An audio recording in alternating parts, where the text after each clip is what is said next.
豪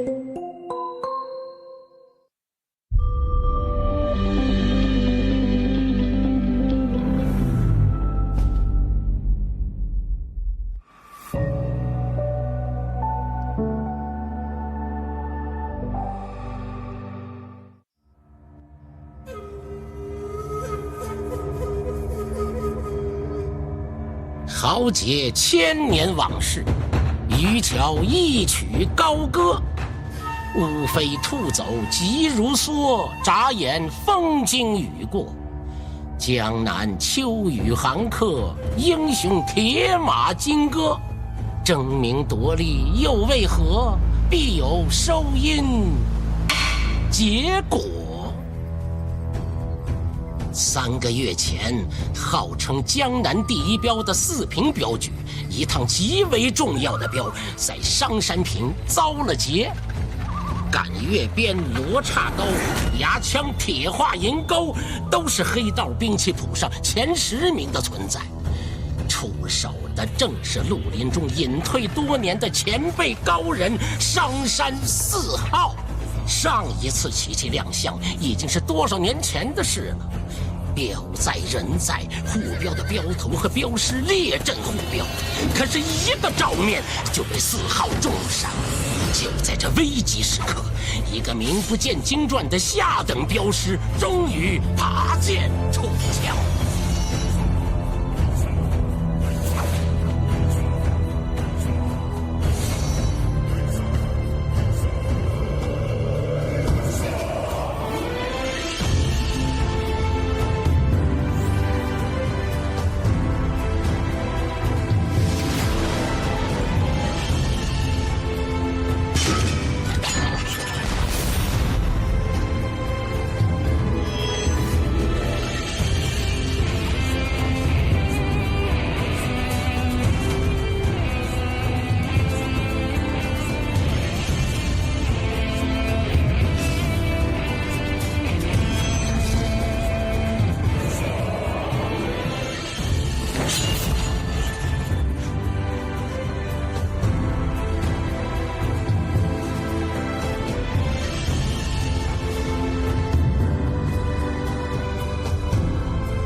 竹林惊天动地一战中，石飞我的独门兵器竹片剑端得上是锋芒毕露。参差子母剑，2剑便是2块磁石，能在石飞我手中变化出多种形态，出奇制胜，正可谓是一剑挑4号，声名。喝茶。真没规矩。爷爷说书的时候，不要打断我。我们回家吧，爷爷。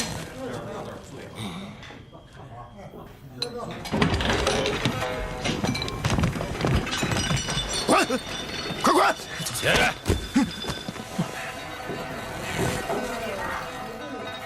你先走。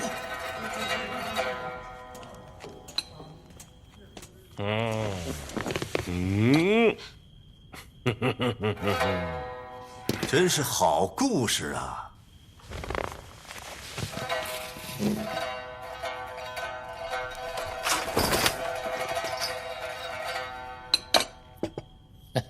道听途说罢了，列位，切莫太较真儿了。今日这书啊，就说到这儿。方才开始，怎么说完就完了呀？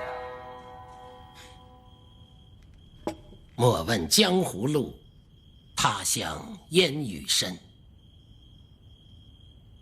老张，可知道我是谁吗？剑南宫、刀司空，杭州2大武林世家，谁人不晓？阁下一定是彪行天下，司空局主。都是江湖人抬捧，当不得真。在家第一次听老张说书，感觉甚为有趣呀。斗胆刘老张再说上一段。我爷爷倦了。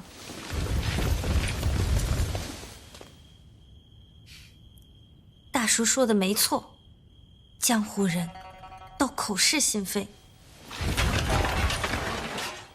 浪说曾分包书金，谁人变得伯牙琴？既然局主想听段书，那再说一段也无碍。不知局主想听哪一段？我就想听这位姑娘刚刚口中说的大叔，实非我。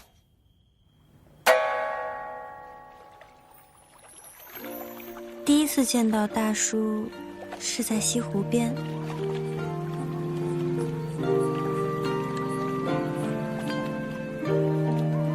正值西湖河灯会，我陪月华和红裳儿两位姐姐泛舟，她们都为了一睹苏公子的风采，我看不见，却无比好奇苏公子身边的他。就图一个痛快。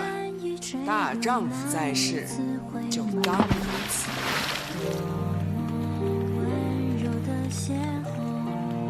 我对男人的了解，都来自爷爷的说书故事。后来我总觉得，大叔就是从故事里走出来的人。他像西湖那晚的风，吹入我的世界。青山不改，绿水长流。醒醒，后会有期。醒醒，好大的汗水！可不是嘛，吓得旁边都不敢坐人了。这老板担心他没钱付账，就让我过来问。这不问倒好，一问直接倒头就睡。他的酒钱我替他付了，就让他躺在那儿吧。哎，好。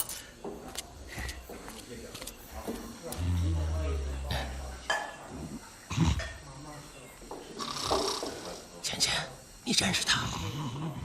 我记得他。有时候啊，我真的怀疑你什么都能看得见。就是因为看不见，所以才记得。哎，爷爷拿故事去换钱，你却把钱给这酒鬼。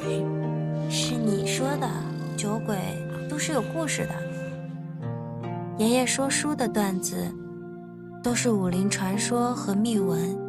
爷爷说自己讲的都是真事儿，可我听过太多次后，越发好奇，越发崇拜，最后都变成了质疑。我总是想，江湖上是否真的会有那样有趣的人？我甚至会去憧憬，和故事中的人相遇会是什么样。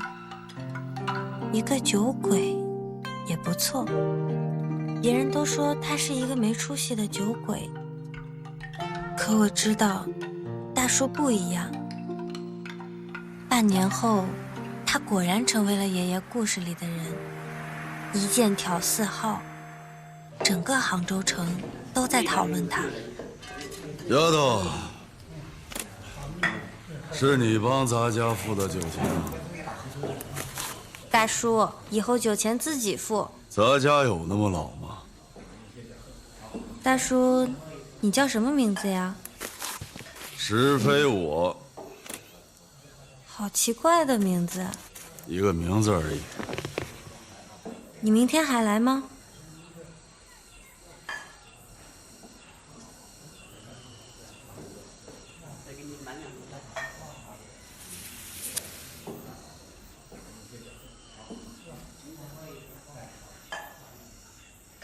你唱歌我就来。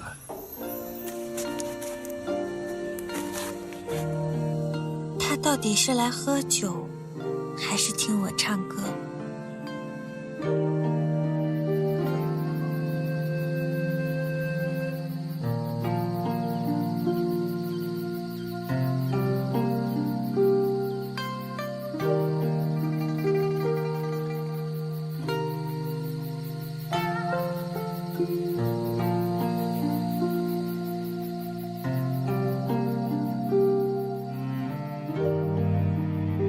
大叔，你究竟是个什么样的人啊？一个普通人。普通人，长什么样子？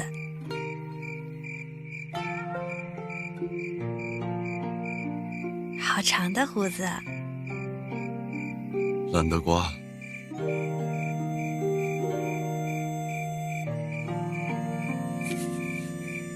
浑身是伤，碍事。这是哪儿？这儿的星空很美。你带一个瞎子看星空，是不是太缺德了？对。啊，大叔，你带我来这儿，就是想换个地方喝酒吧？不是。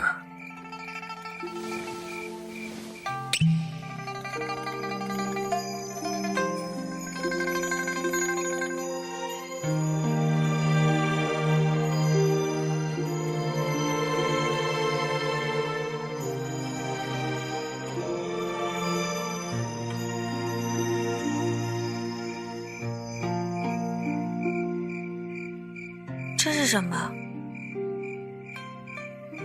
这是星星，现在就在你手里。骗子！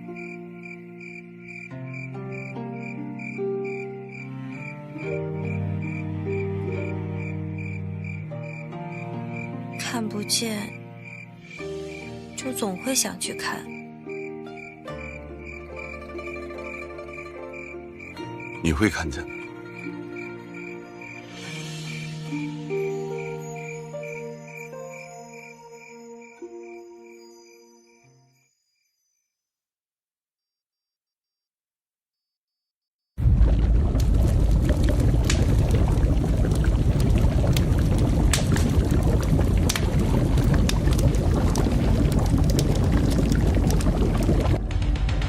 今天是我四平镖局的开国大会，在座的除了我镖局的自家兄弟之外，都是道上的好朋友。我们就大口喝酒，敞开吃肉。好！我四平镖局能够纵横江湖30余年，都是道上的朋友们多多赏面。希望日后大家继续不离不弃，护佑我们镖局的各位兄弟，为我们四平镖局出生入死。在此，司空平拜谢各位。局势严重了，开锅！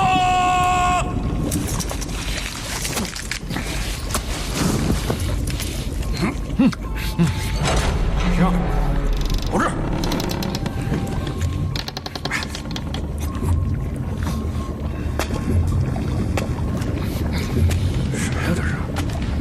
这是何人啊？不见过，这是来这里的无非就想封口肉吃。大家虽然没见过此位，但却早已经听说过他的大名。原来是一剑挑4号的英雄到了，那我等今日可是3生有幸了啊！这商山4号，每一号都是江湖上排得上名的大人物，竟被你一人所破。敢问师兄弟师承何门？江湖浪子，无门无派。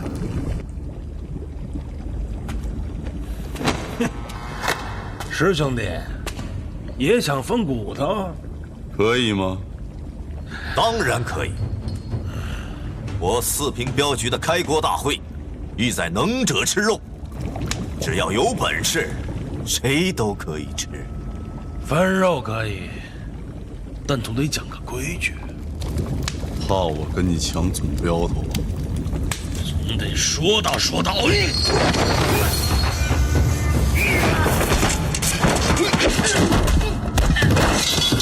承让。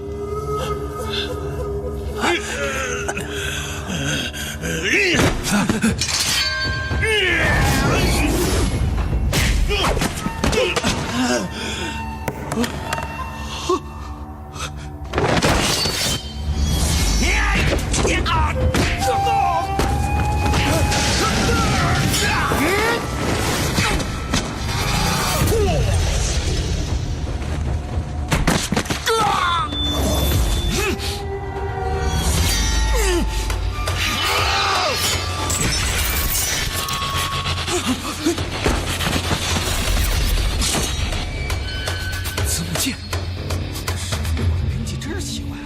象剑飞剑，四头熊的话。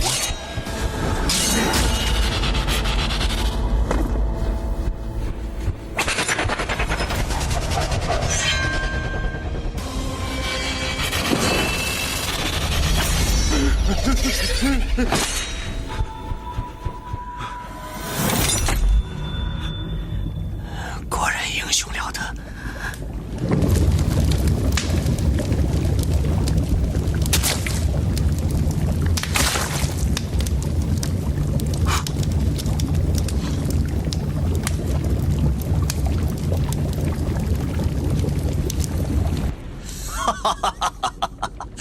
师兄弟，好身手啊！司空居主，我已经吃上这口肉。按照规矩，师兄弟不必多言。四平镖局是个讲规矩的地方，大家能在一起吃肉，就是自己人。老夫也自然会给你一个说法。今日起，师兄弟便是我镖局的镖头，与众位镖头平起平坐。师兄弟，你看可好啊？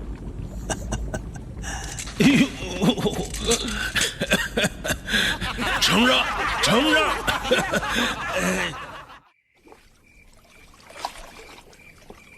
大叔好像不开心。你怎么知道？你真正难过的时候是不喝酒的。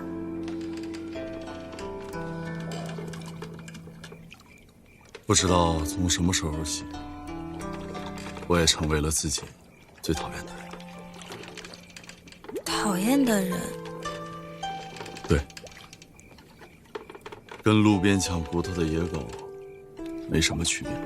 大叔，我不要你变成一条狗。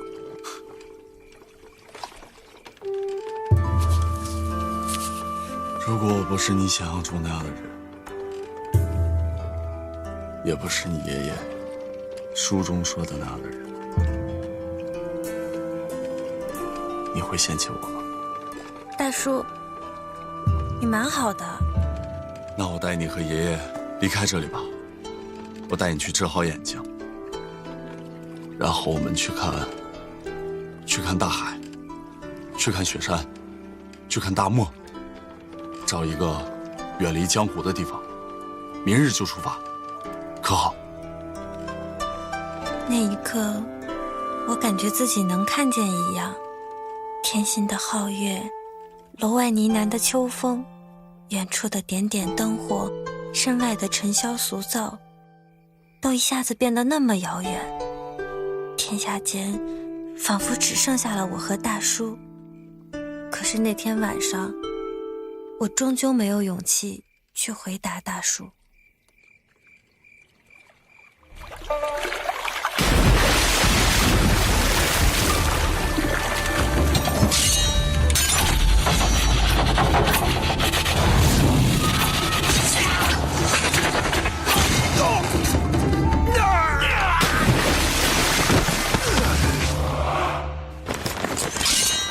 我有几个朋友来找我。大叔的朋友很热情啊。小地方来的，没什么规矩。お前は宝をどこに隠してやがる。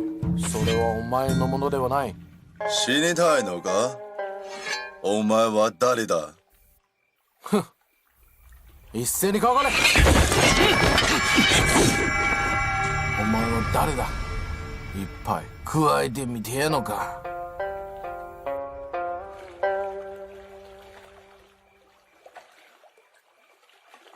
我想按照自己的想法生活，这么难吗？师兄弟，救人！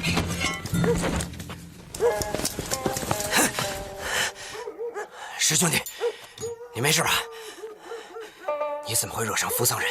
陈年往事了，不提也罢。这么说来，石飞我离开杭州前，那些扶桑人都是来找他的。你知道的应该比我多。那日在开国大会，他虽然刻意隐瞒自己的本门武功，但是我仍然从他的功夫和武器上看出那是扶桑的二刀流。现在想起来，真是居心叵测。是啊，早就看出来了，很奇怪。原来那死匪我是扶桑人。大叔不是扶桑人。你怎么知道？我就是知道。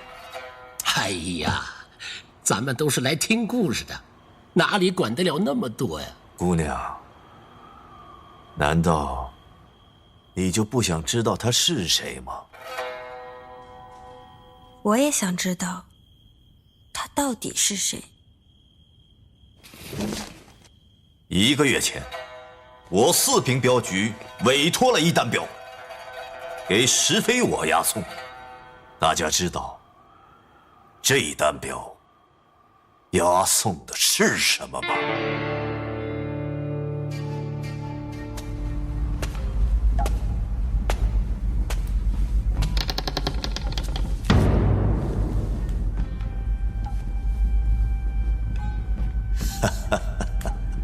师兄弟，请。这个世界真是奇怪，你想要的人家不给，你不想要的又给你送。师兄弟，当真舍得这江湖？浮华若梦，有何不舍？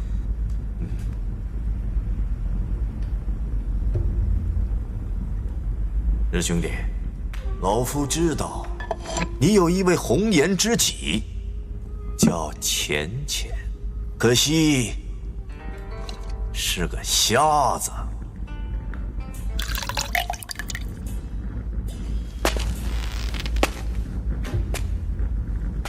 师兄弟，请。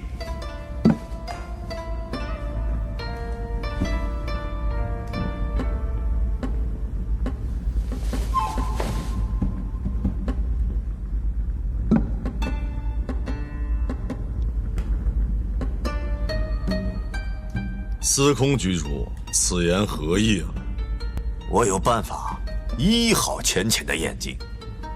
局主，有话直说。好，师兄弟如此爽快，那我就直说。镖局里有一趟镖，你要是能护得了此镖，四平镖局必将心服口服，奉师兄弟为总镖头。如何才能治好浅浅的眼睛？老夫与那诡异杜仲有交情，可以为他换一双眼睛。你可骗过我一次了。师兄弟，你知道我这次要你押送的是什么吗？有什么关系吗？神龙令在哪儿？川西打箭炉。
那首歌我听过，是别的女孩子唱给你听的吧？大叔留这么长的胡子，就是为了让别人认不出你？我信不过别人拿刀对着我的脖子。那你就不怕我伤着你？这不是刮得很好吗？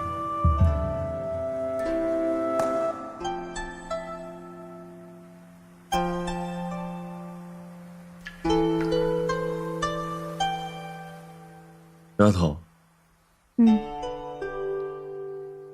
我要出趟远门。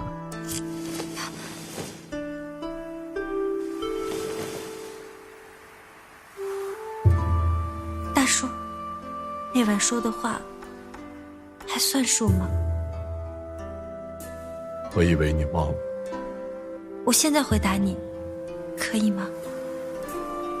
等我回来吧。要去多久？短则半月，短则半月就好。我哪儿也不去，就等大叔回来。如果我知道大叔这趟镖是为了给我一双眼睛，我一定不会让他走。现在看来，此子狼子野心。老夫所托非人，却不论实非我是不是扶桑人，但这镖押的可是神龙令，这分量大家都知道。所以不是老夫欺凌弱小，而是实在要为武林要个说法。要什么说法？不就是想用我们引大叔出来？局主，和他们废什么话？直接带回镖局，等那个姓氏小子来叫人。秦局主，怎么说，大家也是老相识，这是何道理？司空局主，你的人来了我的地方，老子好心好意的去接应你们，你们呢，废了老子的手指头。今天那笔账，我们可以算一下了吧？秦烈，难道老夫不知道你打的是什么算盘？当年神龙令的出现，就是为了阻止天罚剑蛊惑众生。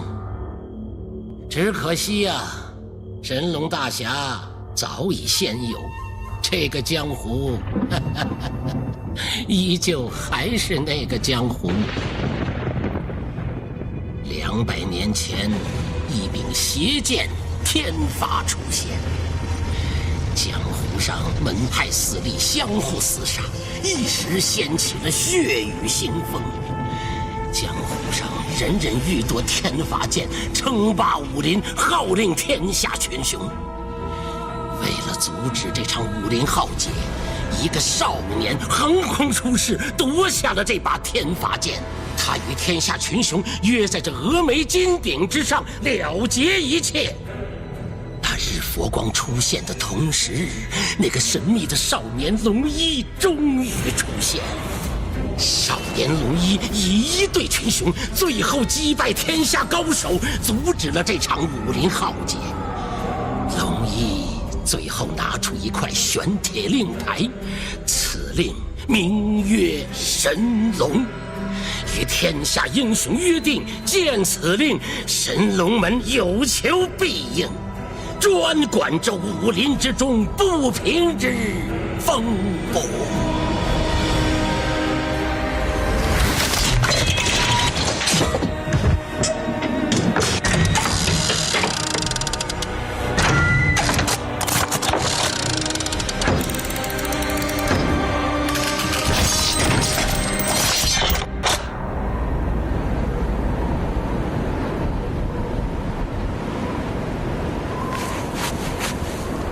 师兄弟，我准备了一车药材，为了掩人耳目。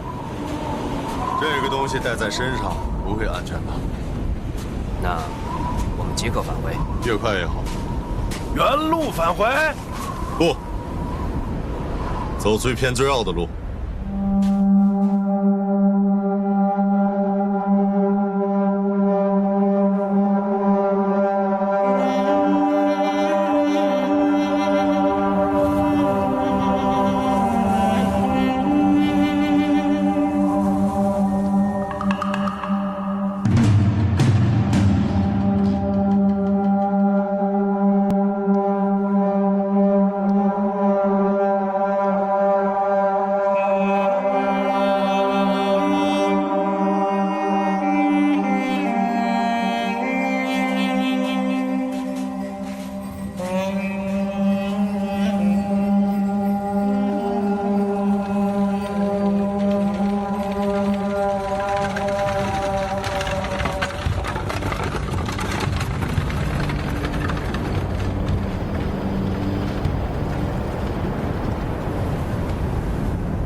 州镖局的朋友来接应咱们了。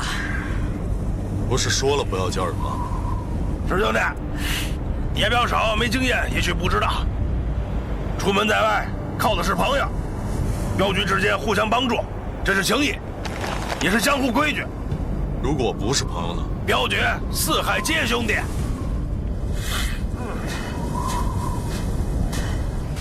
师兄弟都绿了，进了藏区以后，要是没人带路，很快就走丢了。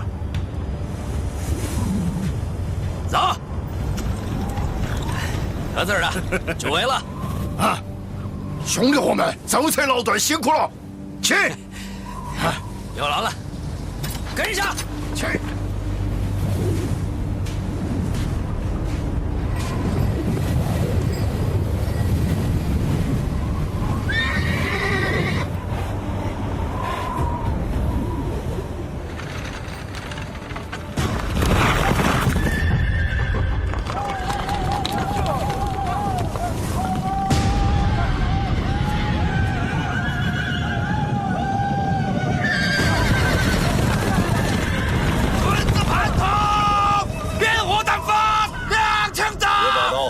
让他们过来。群里，你干什么？四平镖局为了去举起药材，就绕行藏区。我们运什么，跟你们有什么关系？你们加州镖局连江湖道义都不讲了吗？狗屁！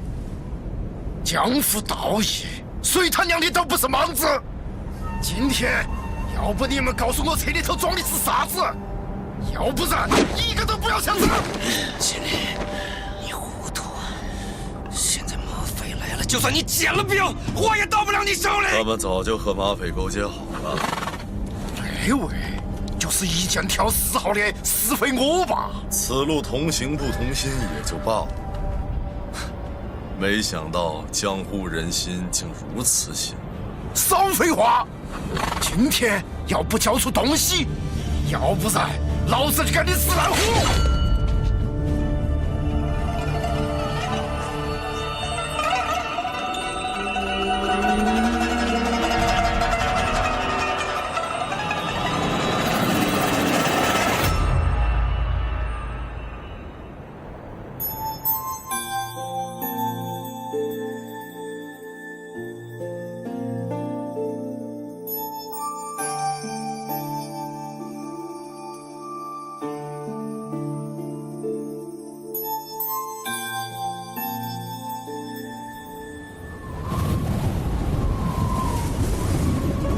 没想到这趟镖竟如此凶险。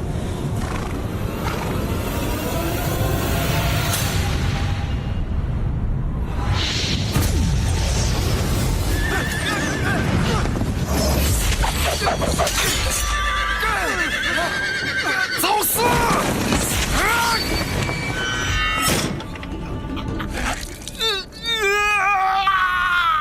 走吧，你们有意害石某性命，石某却无意杀你。你想咋子？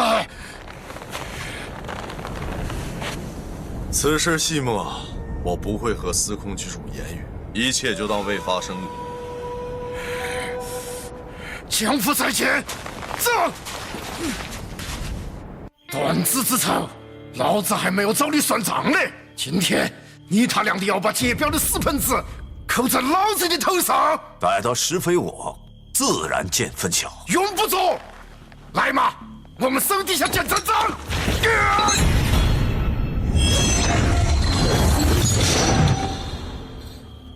秦局主，招子放亮些，看看周遭，免得打了眼。今天是我跟他的恩怨，用不着别人插手。铁锁神捕，六扇门的人，什么时候也开始掺和江湖恩怨了？关门中人不涉江湖。今日，薛某有要案在此。各位朋友，请个方便。江湖恩怨，蝇营狗苟，我等免不了俗道也罢了。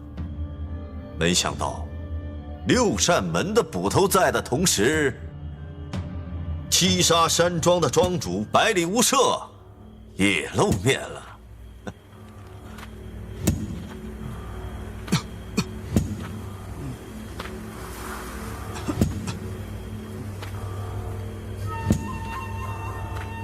薛神谱的目标可不是老朽啊！捕快没有权利选择犯人。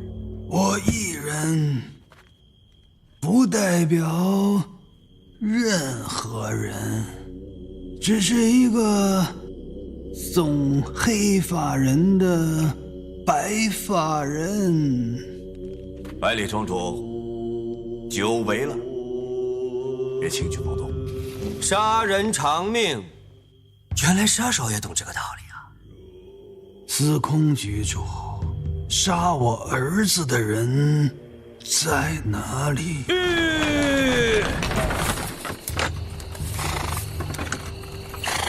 刘山李家花板，把和尚，吼！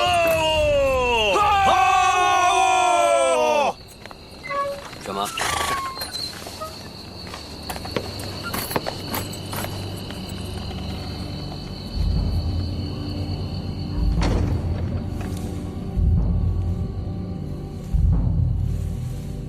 去，找些柴火准备生火。哎，看我干啥呀？四处看看去。这巴朗山路的后半夜雾气很重，寒冷刺骨。一会儿我叫人拿火把地烤热，再铺些干草，睡着了就没那么难受了。有劳鲁大哥了。师兄弟客气了。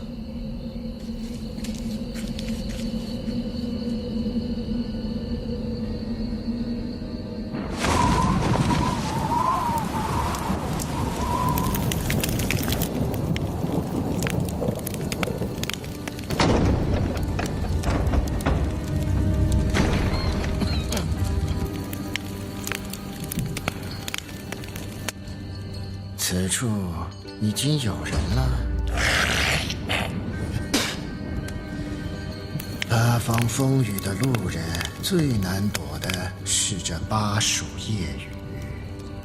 都是避雨的，无妨。多谢。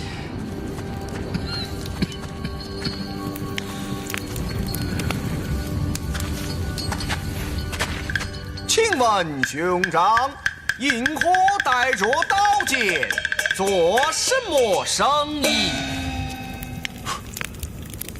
你也背着刀枪，做什么生意？我以长息之人，这花枪入不了你的眼底。萍水相逢，便是缘。自便。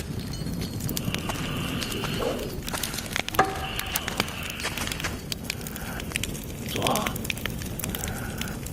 哎，说来就来，这邪乎劲儿。这荒山野岭一间破庙，日后就成了你的。我说你了吗？我说的是雨。荒山野岭的装神弄鬼。朋友，何至于此？哎，兄弟们！哎，兄弟们，外面的雨太大了，哎呀，我就找到一户人家，就弄了点粗粮。石镖头，你吃一口。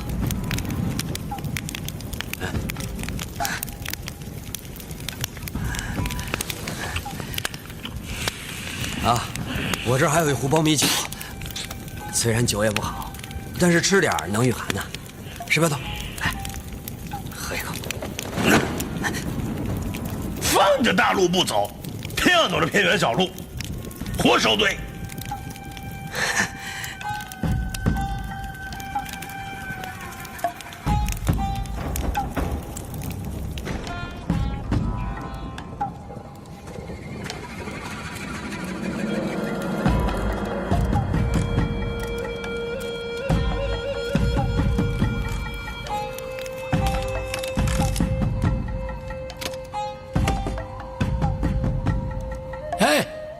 客官又是担担面喽。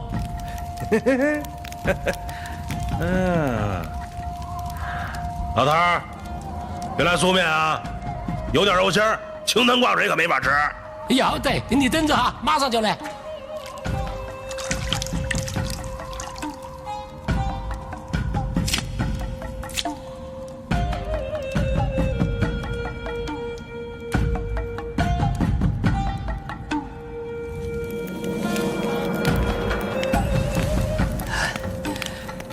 石镖头，吃口热乎的吧。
师兄，我在门外等你。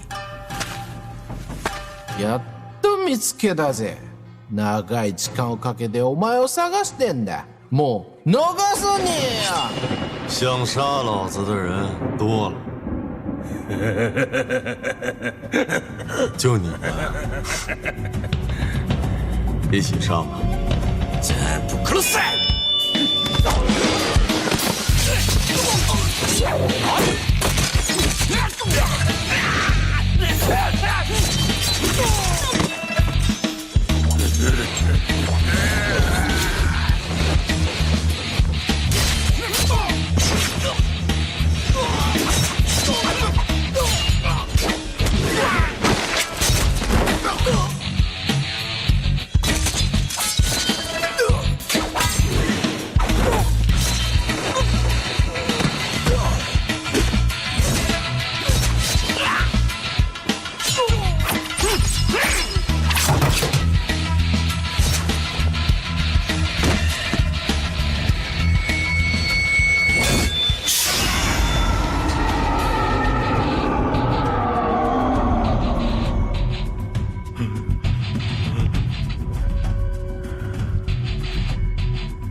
好一把杀人无影的青玉流，是你救了罗大人，杀了这些扶桑人。也不全是，这个小姑娘也出了不少力。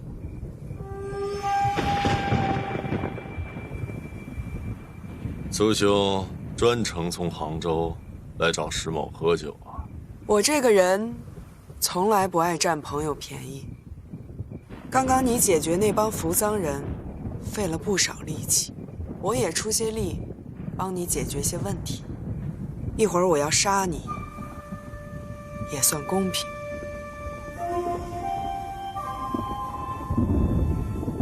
退下吧，今晚的事儿不用你插手。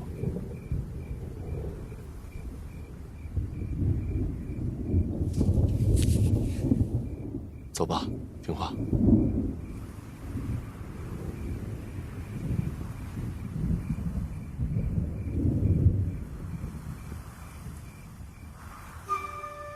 此刻，我应该称呼你苏兄，还是称呼你七杀公子？爱丽长生。你为何叫自己实非我？因为我不知道什么时候才能做自己。那我比你强，我还是叫苏少友吧。这是我曾经很重要的一个人给我起的。对于你我而言，一个名字就是一种人生。杀石某的活儿是苏兄自己选的。难道你这一生都是为自己而活，为自己拿剑？人啊，最无奈的就是没有选择。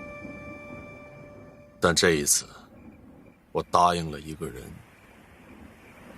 要回去。今夜你我，总有一个人要解脱吧。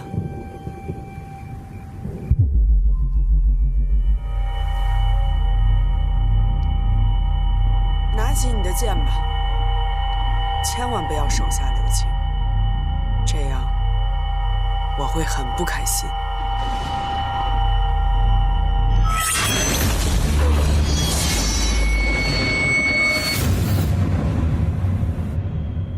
是非我杀了我儿子。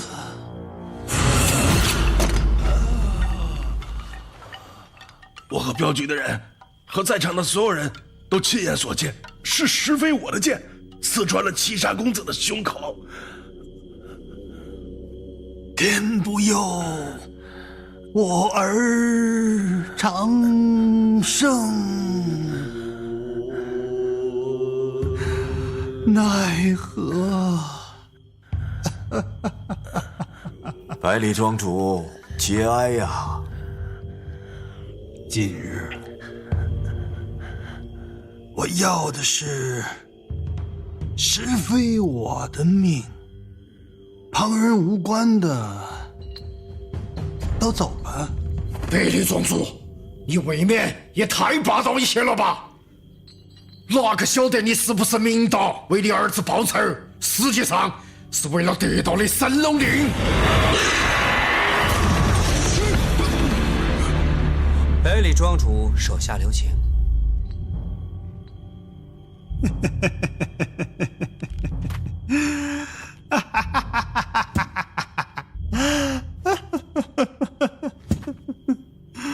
该留情的应该是诸位呀。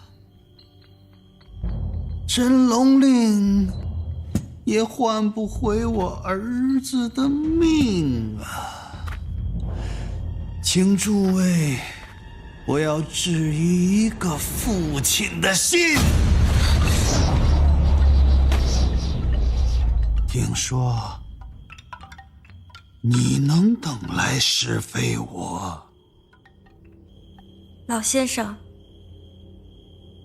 我替大叔还你儿子的命，可好？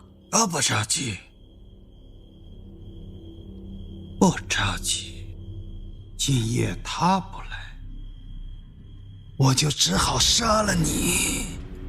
为什么你们都不肯放过他？石非我是我的犯人，我一定要带他回六扇门。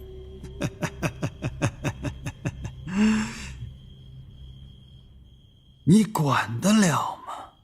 朝廷不想管的事情由着你们闹，朝廷想管的事情就一定管得了。他杀我儿子的事儿，你打算怎么管？你们可知道为什么那些扶桑忍者要来找他？这个世界上，只有他知道七海贼王那富可敌国的宝藏，事关江山社稷。你们想跟朝廷作对啊？一笑谈动90城，那是3年前的事儿。纷乱的南海七岛，盘踞着海盗和倭寇，他们被一个叫萧谈笑的男人统一了起来，自称七海贼王。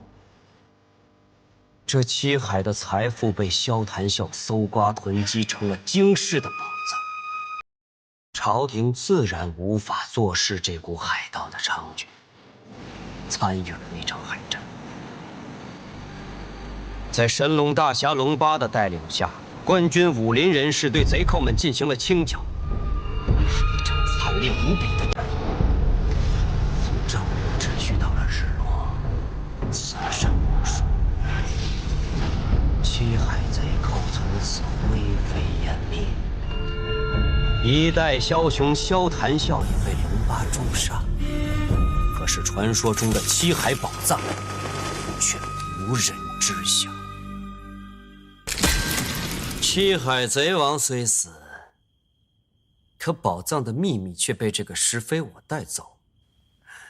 扶桑人一直觊觎着宝藏，所以才会跟踪他来到中土。这叫匹夫无罪，怀璧其罪呀！朝廷此刻需要这笔宝藏。所以石非我断然不能在这个时候死在你的手里。那我儿子命怎么算？朝廷律法自会给你交代。如何信你呀？相信你们也收到了那个人的信。石非我今晚一定会出现。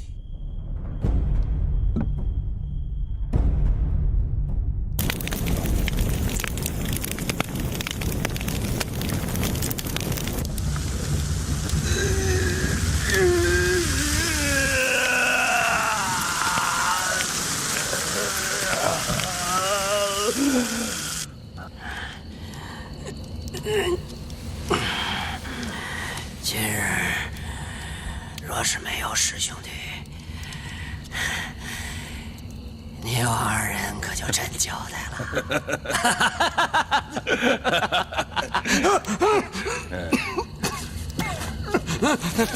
这趟镖的杵，大家掰了吧。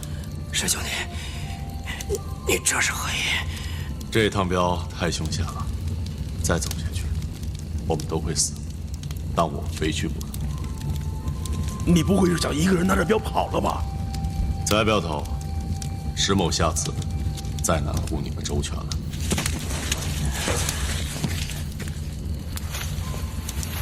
师兄弟，师兄弟，一同走水路吧。没有意义，我不想你们陪葬。就这样。师兄弟，明日我陪你一起。骆镖头，江湖再见。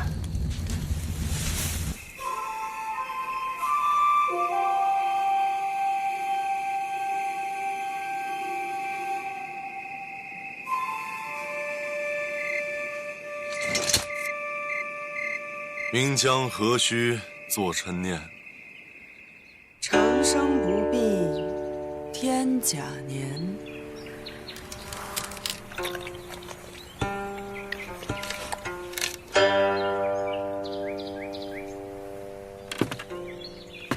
这位兄台很面熟啊，我们是第一次见吗？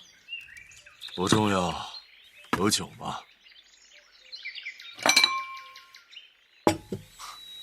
我不用晚喝。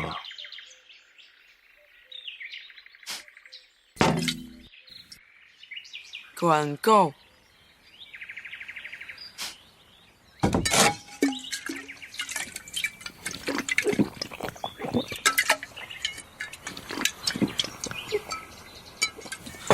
喝酒，不看喝什么，用什么，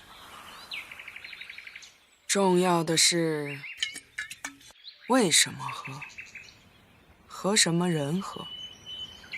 我猜你喝酒的原因一定跟我很像。你话可真多呀！我看你也不像个读书人。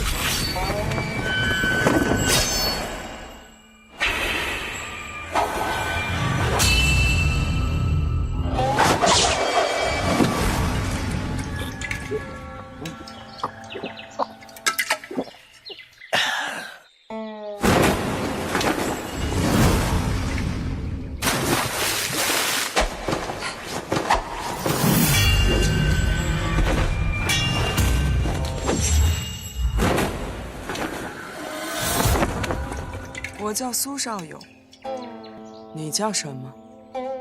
我都没想好自己还能是谁，所以叫什么不重要。此时非我。好，就叫石非我吧。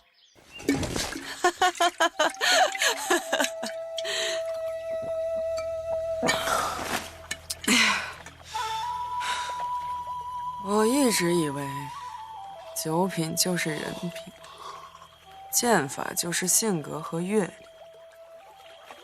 师兄这剑法甚是诡异，既有名家剑法，还有黑道路数和邪教痕迹。更诡异的是，还有扶桑二刀流的招式。你刻意隐瞒自己的剑法，却暴露了你的人生。苏兄，有何指教？师兄的剑法大开大合，只攻不受。想必是师兄性格使然，做什么事情都是不计后果，全情投入。但这样必然落下破绽，怕有心人利用师兄这一点。是人就有破绽，剑法也一样。倘若日后交手的人是在下的，如果他日真遇见，我的剑法依然是如此。好，痛快。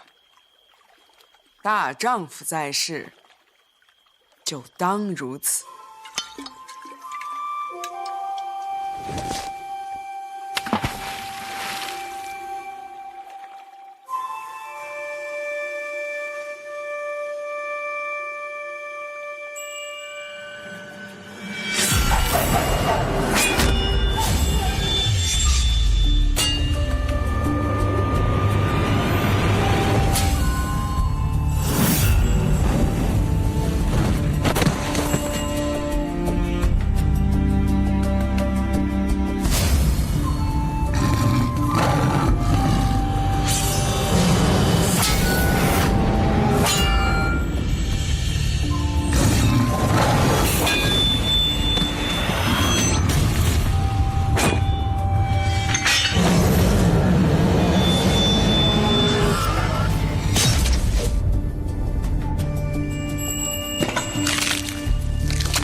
你有理由拿剑，而我已经没有了。我带你去疗伤。不用，七杀山庄的规矩不能破。你我今天必须死一人。那又如何？师兄，听我说，这就是一个杀手的宿命。能死在你手里，是我最希望的结局。百里长生的生活，我早已经不想过苏少友的生活，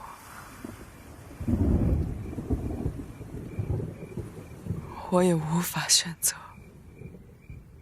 你既然还有的选，就当我成全你。我不用。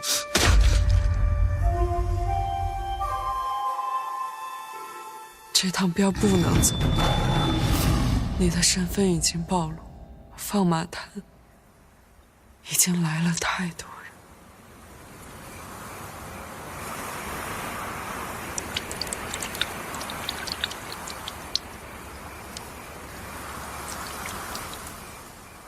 沾了朋友血的剑，也不能再用了。以剑为碑，替我陪苏兄看看这青山绿水。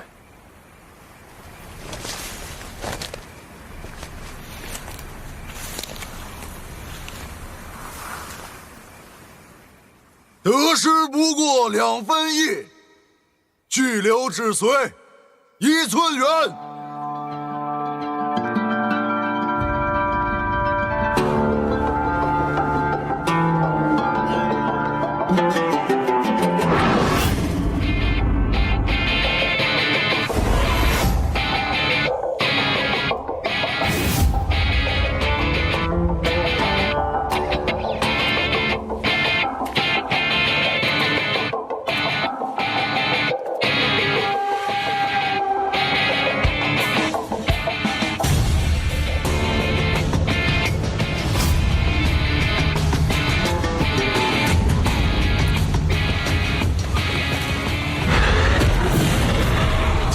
上有言，言无空袭，有无空放。诸位是冲着时髦来的，还是冲这个东西来的？谁来说个章程啊？我。你是冲人，还是冲货？我每日挥刀400下，就为今日一战成名。你的剑呢？我找不到拔剑的理由。狂妄的很呐！今个我就用这个刀背子扇你那个耳光子呢！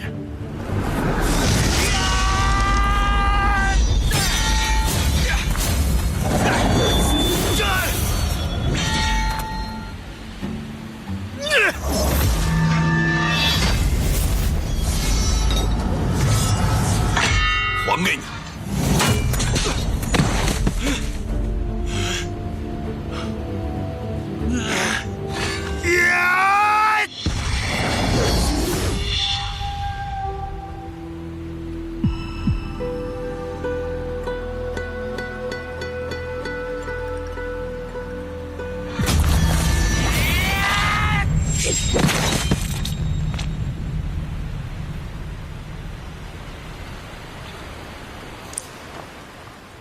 此生足矣。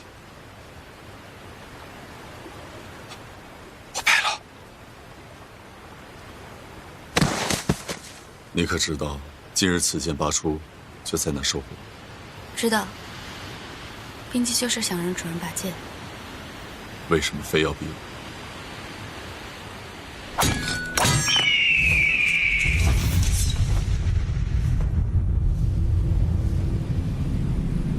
揾咗你咁多年，終於都見面啦。如果我沒有記錯的話，石某未曾見過二位。余京南，我哋係武當清風道長坐下嘅徒弟。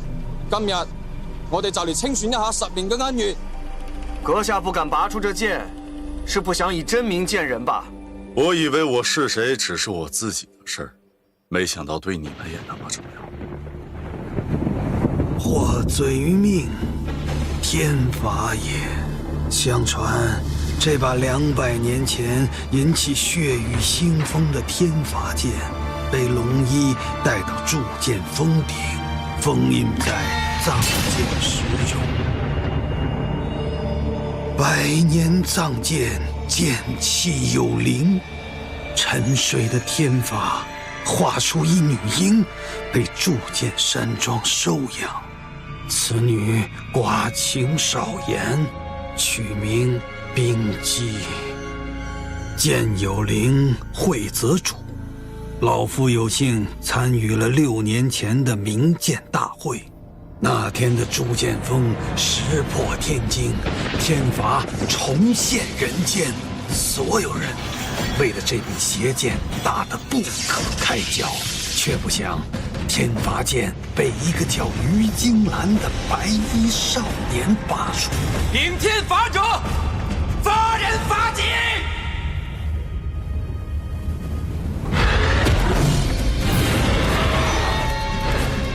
于金兰入了魔，血洗了整个铸剑锋。那一剑，老夫可是刻骨铭心呐。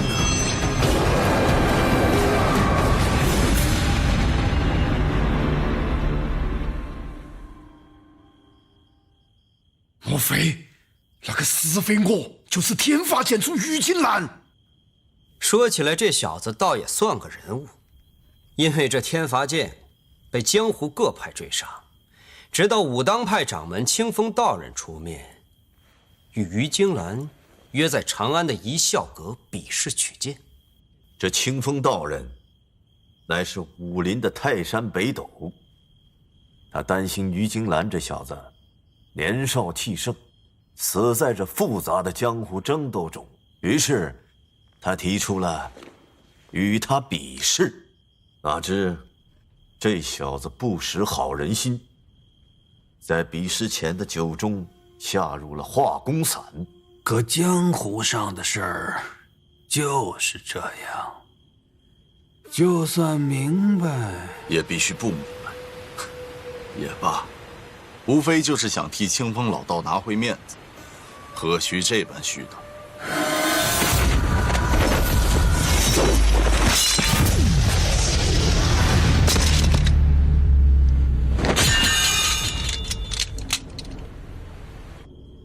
我要知道，他是个背后下毒的小人，镖局里岂能容他？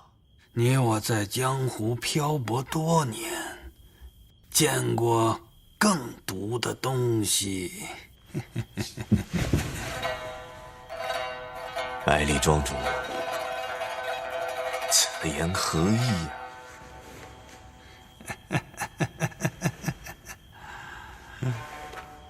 大家各怀目的，与其藏着掖着，不如大胆地说出来吧。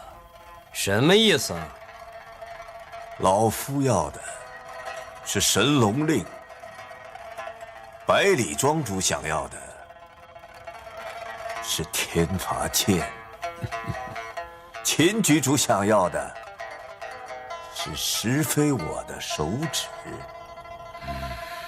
薛神伯想要的是七海宝藏。放肆！本官乃朝廷重人，难道要与尔等分赃不成？老夫觉得司空局主所言极是，大家各取所需，把东西抢过来，然后按江湖规矩分呗。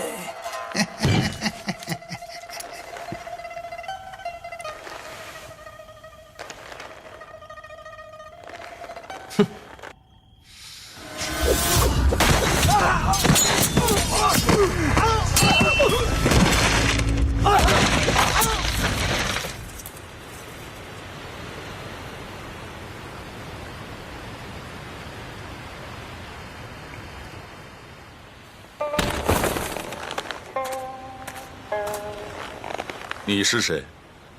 为什么穿着这副铠甲？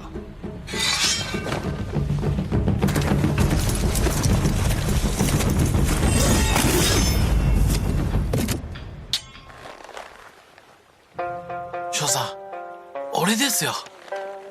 皆どうにかあれて誰だろう。少佐、俺た兄弟たちは7つの海も駆け回り、楽な暮らしを知ったじゃありませんか。たとえ六門と神龍門の人が喧嘩を売ってきても、場所を変えればいいじゃん。なぜ我らを捨てるのですか？所以你就穿着我的铠甲，用我的名字继续做海盗。俺らも飯を食うために。说起来也是我连累了兄弟们。走吧，以后好自为之。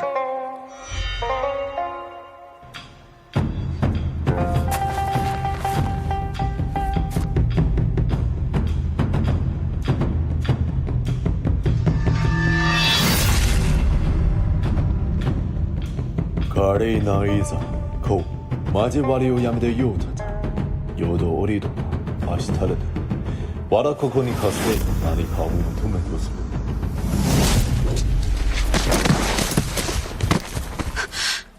兄弟たちの宝どこに隠してやれ。まだ剣を持てんのか。伤无主者死。かかれ！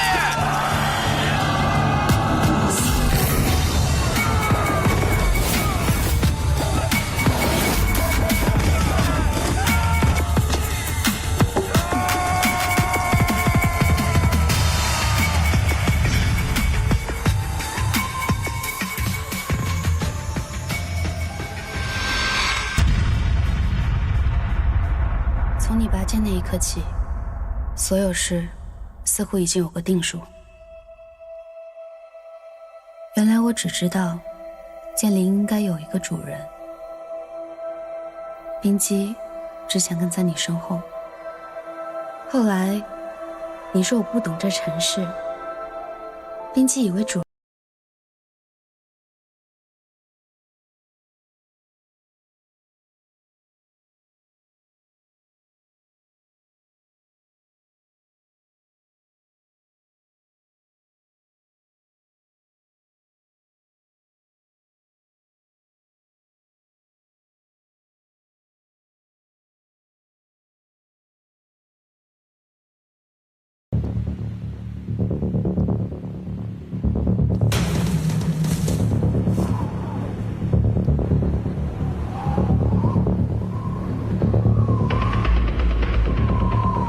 剑来！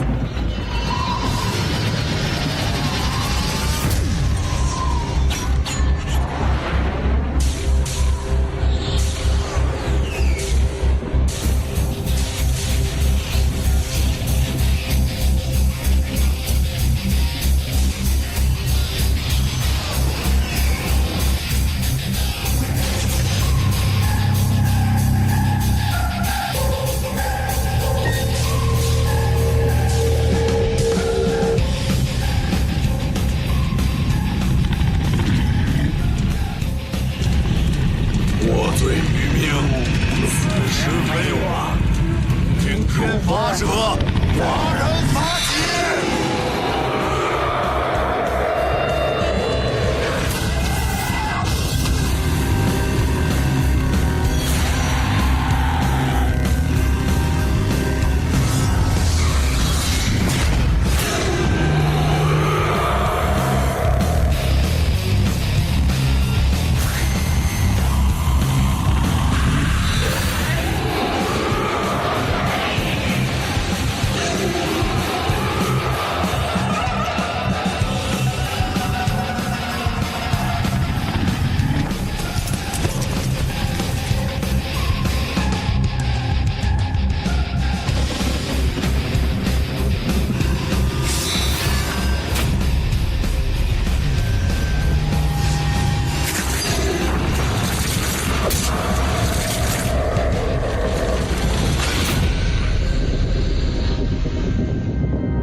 那天救了石飞我的那个女人是神龙门的人。当年我和龙八剿灭七海贼王时，龙八身边带着一个女弟子，想必就是他。只是不知道这个龙九和石飞我是什么关系。这么多人愿意为他唱小曲儿，这小子就会祸害女人。哼，凑这局的主人终于出现了。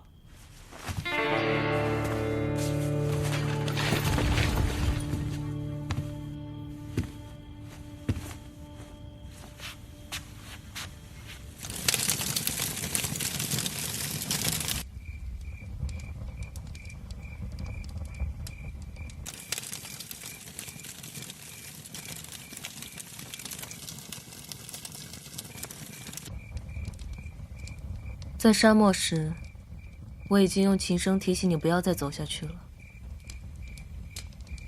为什么我们非要这样见面？你这不是又救了我一次吗？你要是早说，把那些倭寇和海盗抢来的宝藏散给百姓们了，我师父也不会伤你。那我的努力不就白费了？冰姬是天罚剑灵所生。鬼的剑等于杀了他。天罚剑戾气太重，你会被反噬，成为嗜血杀戮的魔头。动手吧。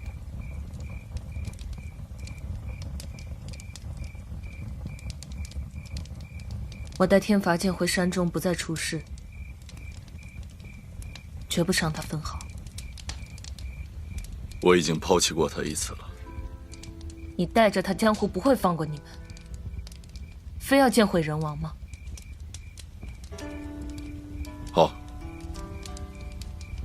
你带冰姬走，但是神龙令要暂借我一用，我要用它了结一桩事。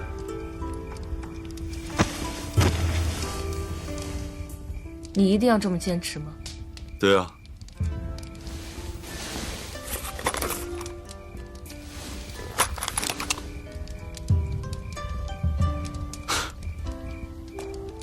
王图霸业笑谈中，机关算尽，一场空啊！还去吗？去啊！这辈子我就想做对一次决定。这些年，你到底都做了些什么？醉生梦死，早睡早起。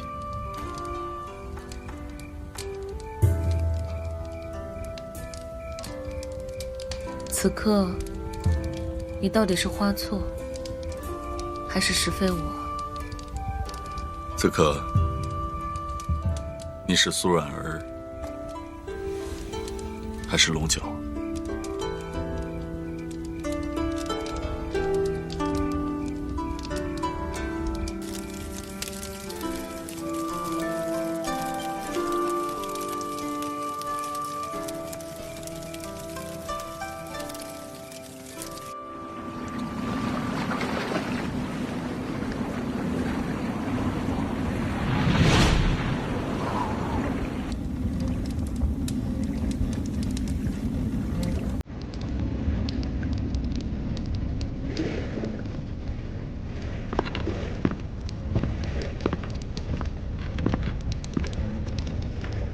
罗镖头，任务完成了，这回到杭州就高升总镖头嘛？为何心中不悦？这一路上都是石兄弟在保护我们，现在我们却拿他当挡箭牌，在下心中实在是过意不去。罗镖头不愧是江湖老河呀！老话说“兴家奸，赛神仙”，这戏都演到我们这儿来了。罗镖头，看好货，千万别有差池。花公子放心，货在下一直带在身上。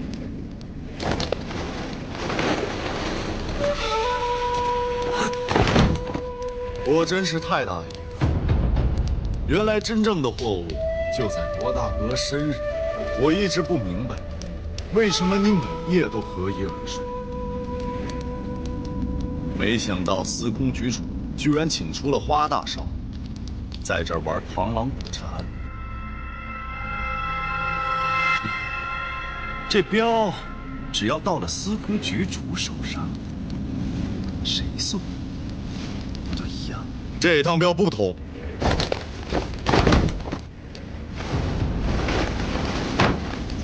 我与司空局主有个约定，他许了石某一个不能拒绝的礼物，原以为他真诚待事，没想到他竟然戏弄于人。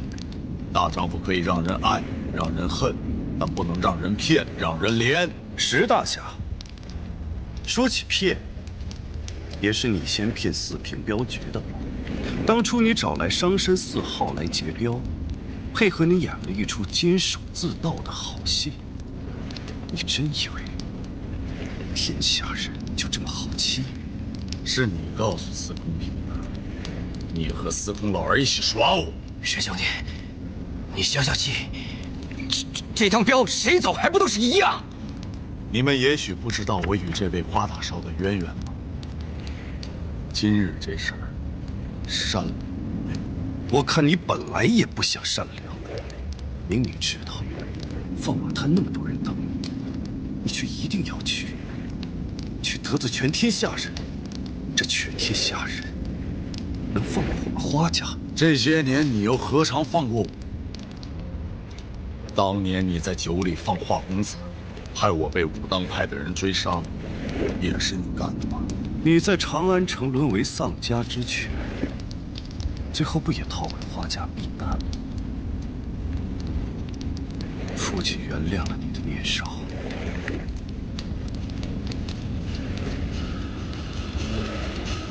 可你却……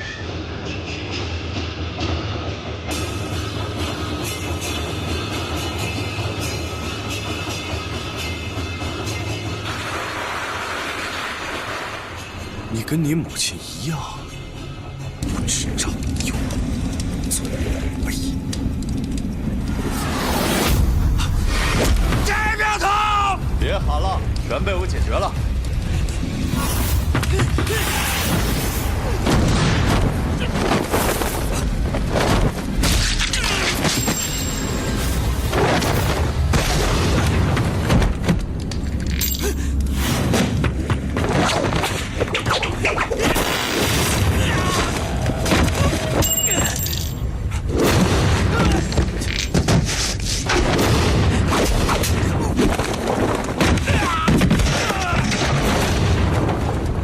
花大少，你家的功夫练得不到火候啊！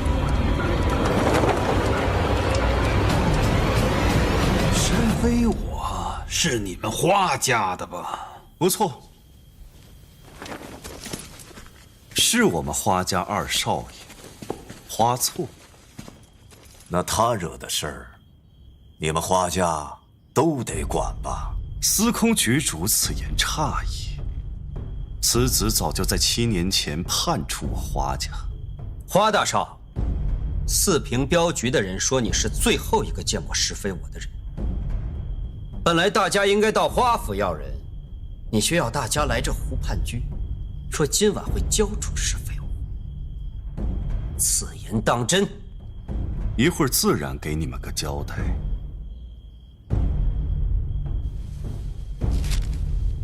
你就是他喜欢的那个丫头，跟他那卑贱的母亲一样，庸脂俗粉，不过是个唱小曲儿的罢了。原来给大叔唱小曲儿的是他母亲。如果说让你为石飞我死，害怕吗？这样他就能记我一辈子。好。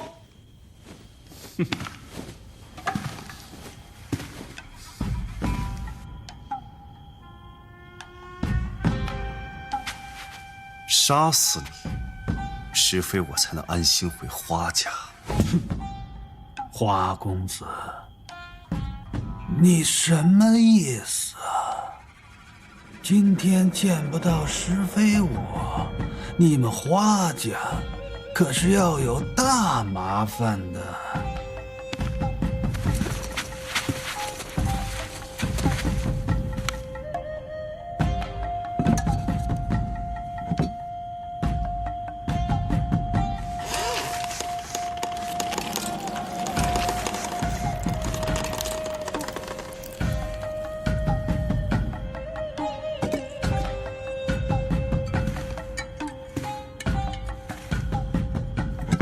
百里庄主，你这是在威胁我？花大少，你可能还没搞清楚情况吧？今夜石非我不来，这湖畔居你休想离开。我看是你们没有搞清楚状况吧。今天谁也走不出这湖畔居。好大一个忽悠哎！花家的独门火器轰天雷，不错，我已经在数日前把湖畔居酒窖下藏满了轰天雷，只要我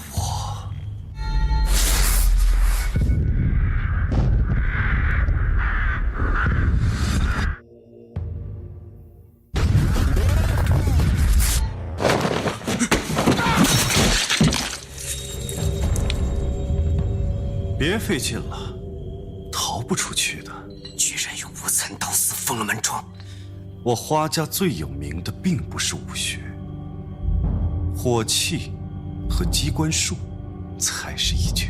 玉石俱焚，并不是最好的解决办法。是啊，花大少，休要动怒啊！咱们何必结下此仇啊？如果今天放你们出去，我花家才后患无穷。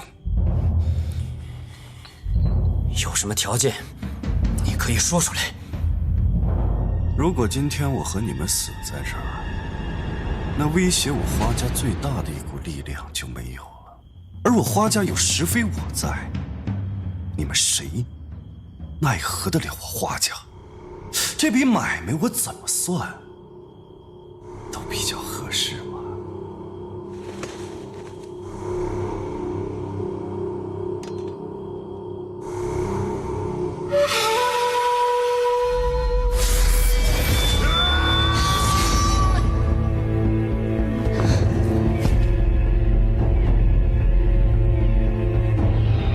大叔，你不该回来的。欺负过你的人，我不会放过。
没有引爆，都罢手吧。地窖里的火器已经被我解决了，你们要找的人是我，有事冲我来。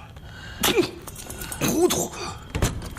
你知道你在干什么吗？老子的事不用你管，石某马上就要退隐江湖了，今夜过后，我与诸位再无瓜葛。你们要的东西就在这儿，我一次性还给你们。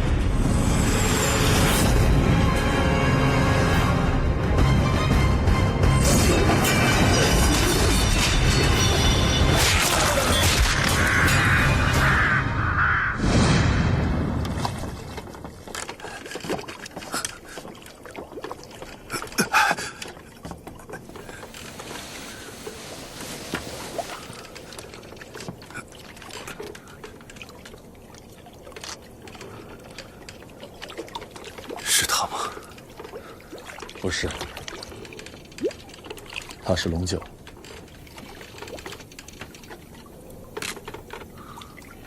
他很像我曾经的一位朋友。七爷、芊芊，你们上船等我。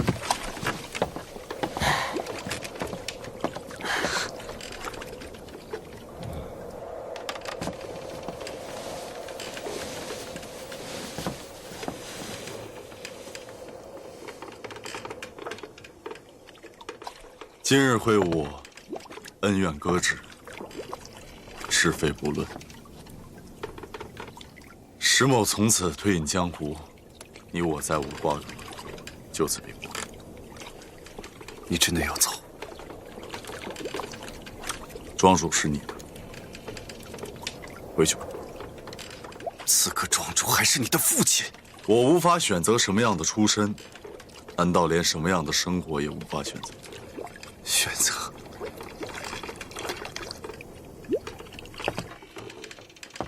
你知道你刚刚选择了什么吗？难道你真的要一步错步步错吗？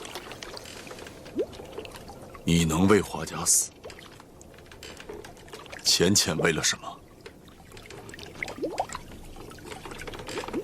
你恨我可以，但是你记住，你始终姓华。不可以，我宁可把这个姓氏还给你们。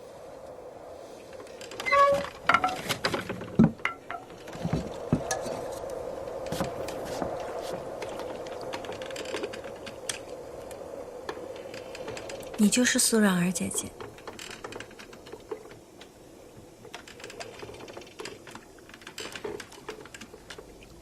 那是以前的名字了。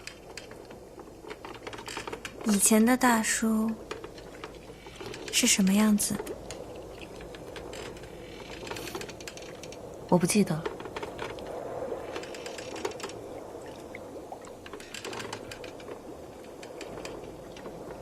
我们会去哪儿？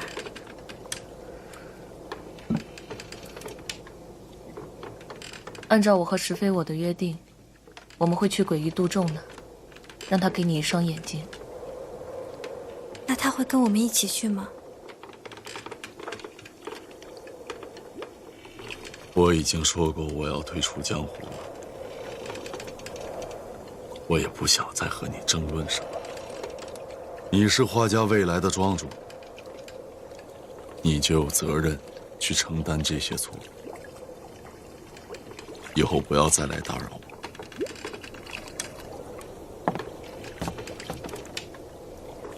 我怕吓到芊芊。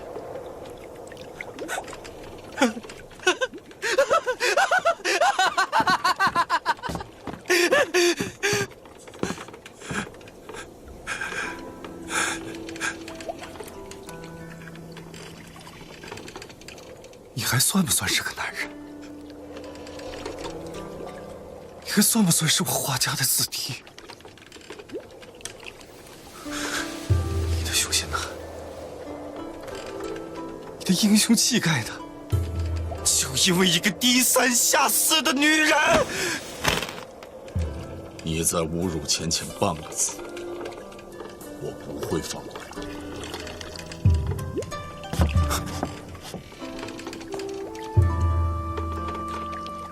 现在闯了那么大的祸，你让父亲怎么办？你今日放走的那些人，日后必是我华家的死敌。你怎么能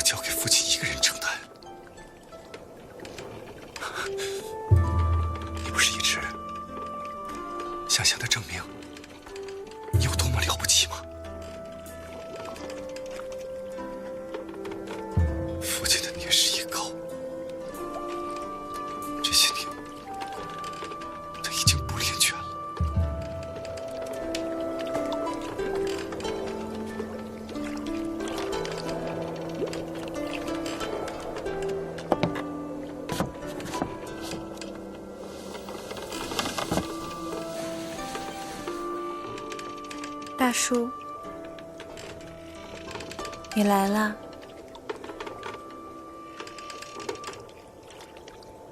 这段时间很累吧？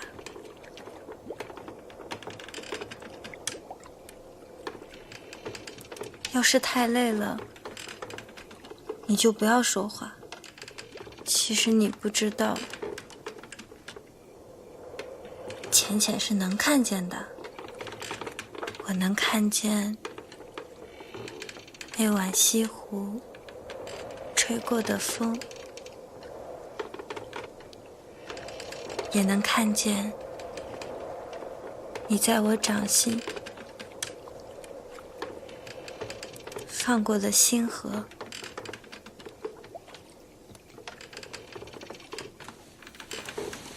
我能看见大叔说的雪山和大海，更能看清谁是好人，谁是坏人，谁真心待浅浅好，只是遗憾，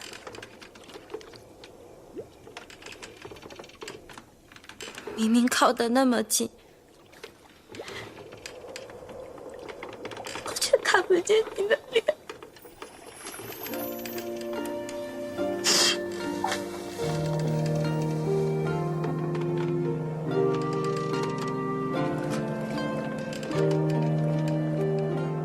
这么难的决定，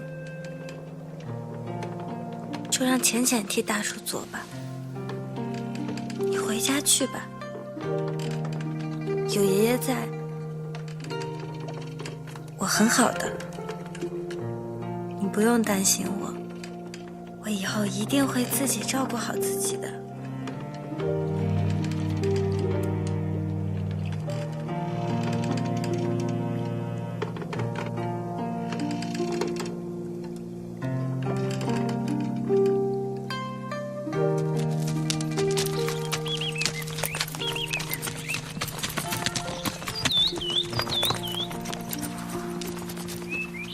你不想带她走，是因为不想让她成为你母亲那样的女人吗？我是不希望自己成为你们希望我成为的人。走吧，处理完这一切，我只想做回石飞我。这，你以为你想做回石飞我，就能做回石飞我了吗？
手。愿守候执笔高冈任消瘦。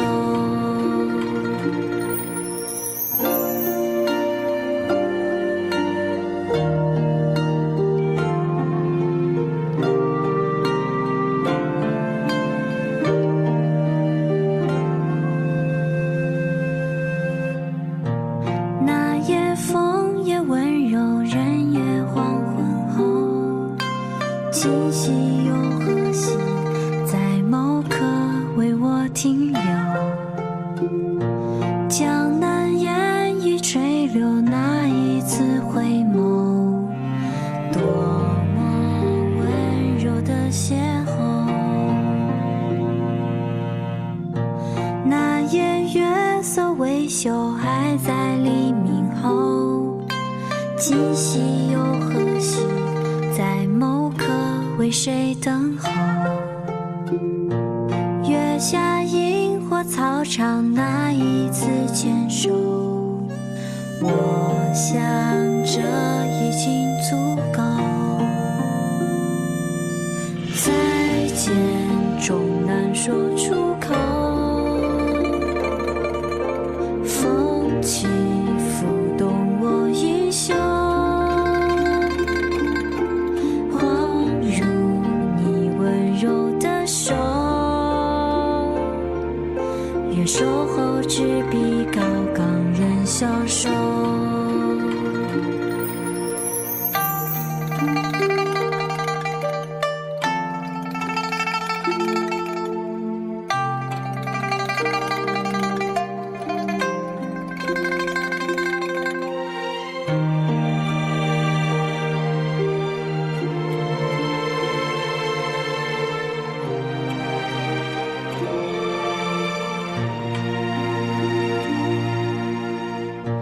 今夜风月相似，人与灯依旧，昨夕